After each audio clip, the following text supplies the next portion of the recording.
It was a normal night, or at least it seemed that way. The sky was clear and calm when little Pedro went to sleep. Everything was quiet in his house, and the full moon cast soft shadows on the curtains in his bedroom. He always considered himself brave, even on the darkest of nights. But that night, something felt different. Pedro woke up suddenly. He couldn't say why. There were no noises, no wind hitting the windows, nothing like that. It was just that his eyes opened in the middle of the night and he felt the darkness around him like never before. It was a thick, heavy darkness, as if the air was thicker, harder to breathe. He blinked a few times, trying to get used to the darkness, and that was when he noticed something unusual. At the foot of the bed, standing in the dim light, was his mother. She seemed calm, with a soft smile on her face, almost serene. He knew that smile well, the kind she used when she went to kiss him goodnight. But there was something off about that smile, something he couldn't immediately put his finger on. "Mom," Peter whispered, his voice shaking. She didn't answer, just waved her hand slowly, as if calling out to him. Peter felt a chill run down his spine. He couldn't understand why he felt so uncomfortable. After all, she was your mother, right? But that silence, that smile, it didn't feel right. Before he could ask another question, she moved. But the way she moved was the most unsettling. No sound at all. No creaking of floorboards. No rustling of clothes. Nothing. She simply slid over to the bedroom closet. Peter watched, transfixed, as she slowly opened the closet door, her gaze fixed on him the entire time. The door closed slowly, almost theatrically, without a final click. Silence once again dominated the room. Pedro stood there, motionless, his heart hammering in his chest, trying to understand what had just happened. It was just a dream, he thought, trying to calm himself. Just a dream. But he couldn't quite convince himself of it. He pulled the blanket up to his chin and kept his eyes fixed on the closet, waiting for something to happen, for the door to open again. But nothing. The closet remained closed, silent, inert. The next morning came slowly, as if the night had lasted an eternity. Pedro woke up to sunlight streaming in through the window and felt a little braver. "It was just my imagination," he repeated to himself as he prepared for breakfast. But a part of his mind, a small voice deep inside, insisted that something was not right that night. As they drank coffee, he couldn't help himself. He looked at his mother, who was busy drinking coffee, and asked, "Mom, did you come to my room last night?" She stopped, frowned, and looked at him with a confused expression. "No, dear. I went to bed early." "Why?" Peter felt a chill run through his body. "Nothing. It must have been a dream," he replied, trying to smile, but something inside him knew it wasn't a dream. Days passed, but Peter couldn't get that night out of his mind. The closet, the strange smile, the way his mother had moved.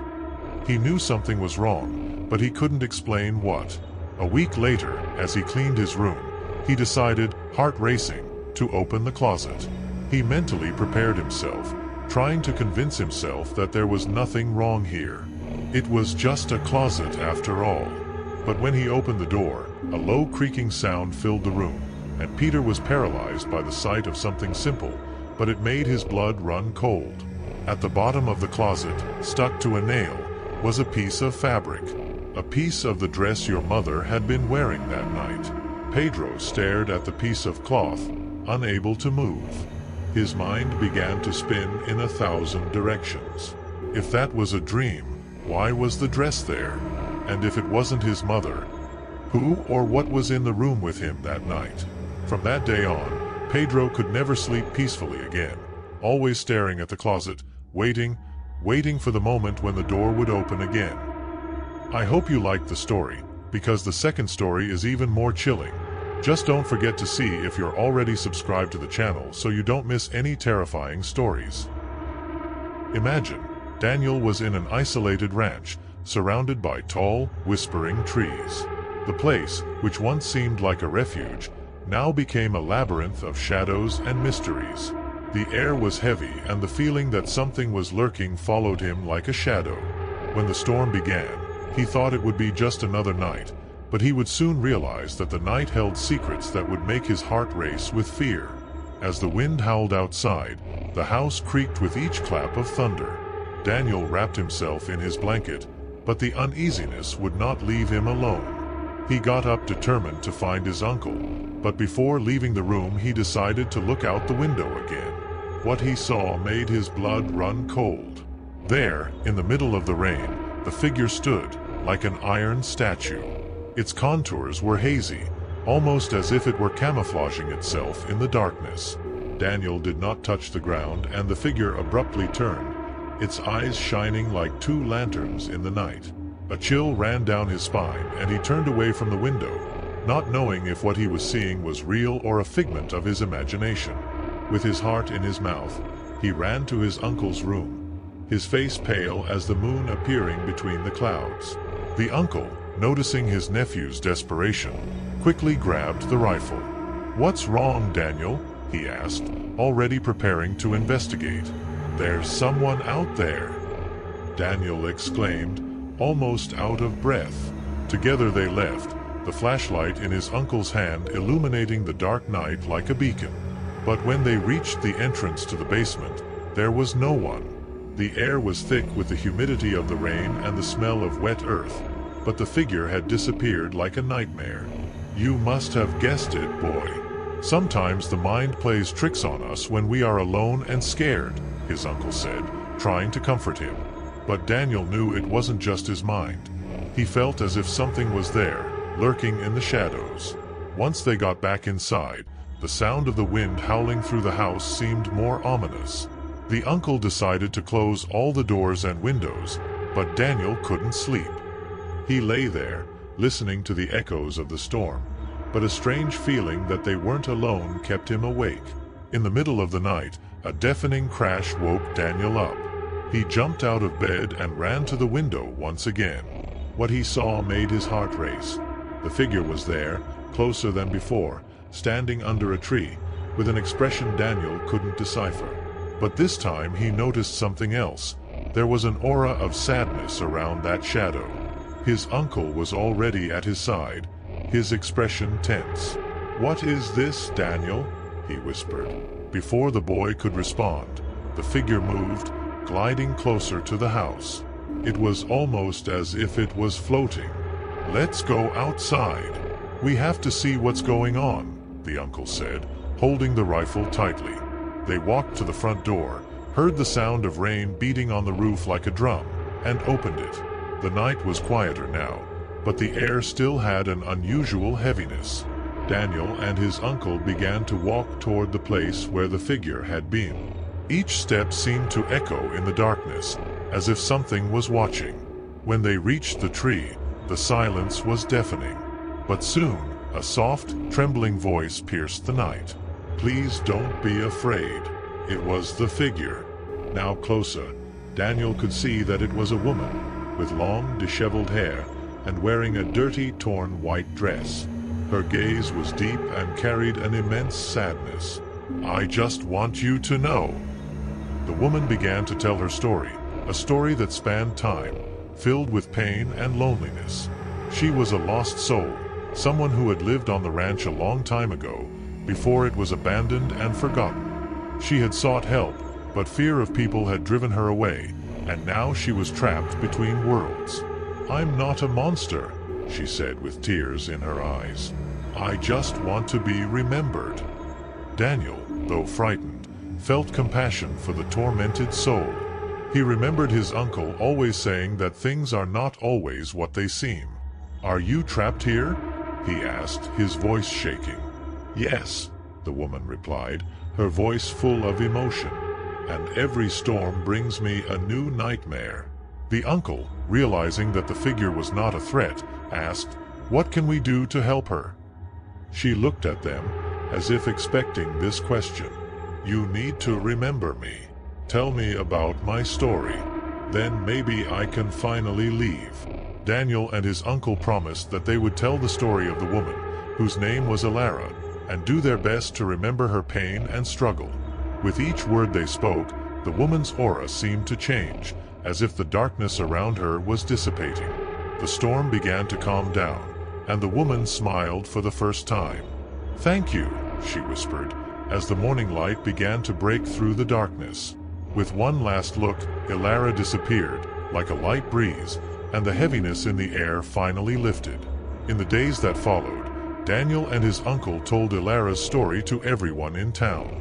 With each report, people began to remember her presence, and the shadows that once surrounded the ranch began to dissipate. The place went from being a space of fear to a space of memory and respect. And every time a storm approached, Daniel looked out the window, hoping to see Ilara's figure again, not as a terrifying specter, but as a guardian of what once was. He learned that sometimes the scariest stories are the ones that teach us about compassion and hope. I hope you liked the story, because the third story is even more chilling. Just don't forget to see if you're already subscribed to the channel so you don't miss any terrifying stories. I hope you liked the story.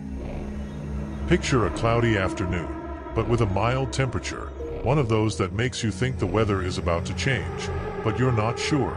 A father, excited to finally get a car for his son who just got his license, is surfing the internet. He's been looking for a used car for a long time, something reliable, but without spending a fortune. Then he sees the ad.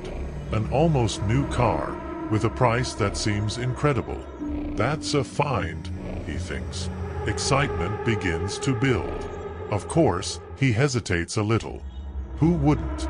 After all, when something seems too good to be true, it usually is. But the description in the ad is so detailed and so convincing that he decides to take the risk. It doesn't hurt to take a look, he tells himself. The address listed in the ad is in an area of the city that he doesn't know well. It's a more remote neighborhood, a bit isolated, but still within acceptable limits. He enters the address into the GPS and follows the road with a mixture of anxiety and excitement. As you move away from the busier parts of the city, the streets begin to become more deserted. The houses, further away from each other, give the place a different, almost abandoned feel. When you finally reach your destination, a strange feeling begins to form in your chest. The house in front of you is an old two-story building with faded paint and dirty, dust-covered windows. There is no car in sight in front, which would be the first sign that something is wrong. You look around, trying to understand. There are no neighbors, no movement, not even noise from people or animals nearby.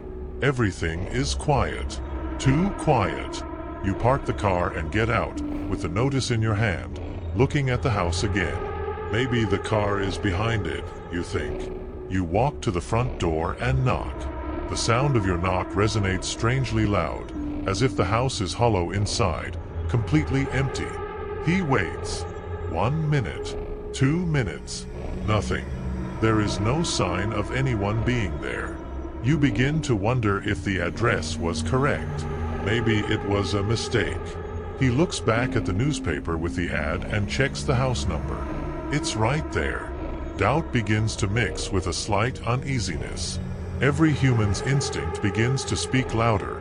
Something is not right. Still, he decides to investigate. He walks along the side of the house, hoping to find someone, or maybe the car. As he walks, the sound of dry leaves crunching under his feet seems louder, echoing in the crushing silence that envelopes the place. The wind seems to have suddenly stopped, and the only thing he can hear is the sound of his own breathing, now faster. The windows of the house, all dusty and dark, do not allow us to see what is inside. He tries to look through one of them. He brings his face close to the dirty glass, trying to see the inside of the house. At first, nothing is visible. Everything is dark, as if the house has been empty for years. But then something catches your attention. There, in the middle of the room, is a figure. He blinks, trying to adjust his eyes to the dim light.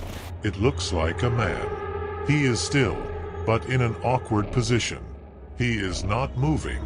The father feels his heart racing. At first glance, he thinks it might be the owner of the house, But something is deeply wrong with this figure. The body is motionless, rigid, almost like a statue.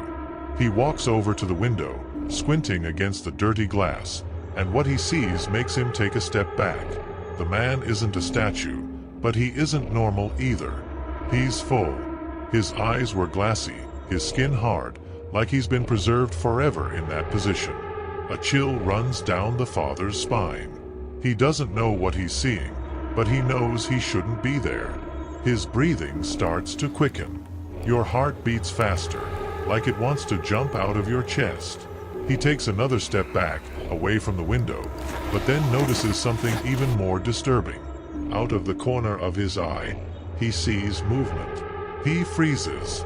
Behind the dirty curtains of another window, a shadow moves. His entire body shivers, as if a draft of icy air has passed through him. He looks closer, but all he can see is a hazy shape, a shadow that seems to peek out from behind the curtain. Whoever it was watching him. An overwhelming feeling of being watched begins to constrict your chest. The survival instinct starts screaming inside him. Go. Now. But for some reason his feet feel heavy, like something is pinning him to the ground. The air around you feels thicker, harder to breathe, like you're being swallowed by an invisible presence. He finally manages to move, taking another step back, never taking his eyes off that window. The silence around him is absolute, save for the sound of his heavy, hurried breathing. But then, a sound he wasn't expecting interrupts that silence. A voice. Soft, low, almost a whisper, coming from somewhere inside the house. You came by car, right? He freezes. His muscles seize up and the cold he feels now is intense, like the air around him has dropped many degrees. He tries to understand where the voice is coming from, but he can't. It seems like the whole house is speaking to him. The sense of danger is overwhelming. Every second there seems deadlier than the last. He needs to leave. Oh. He turns on his heels, ready to run back to the car. But before he takes the first step, he senses something. A presence behind him. Something that shouldn't be there. The air seems to vibrate with an evil energy. He knows that if he turns to look, he'll see something he should never have seen. Something that will haunt him forever. Tell me which story made your hair stand on end? Tell me which one you liked the most? Because in the next video the story is even more chilling. Just don't forget to see if you're already subscribed to the channel so you don't miss any terrifying stories.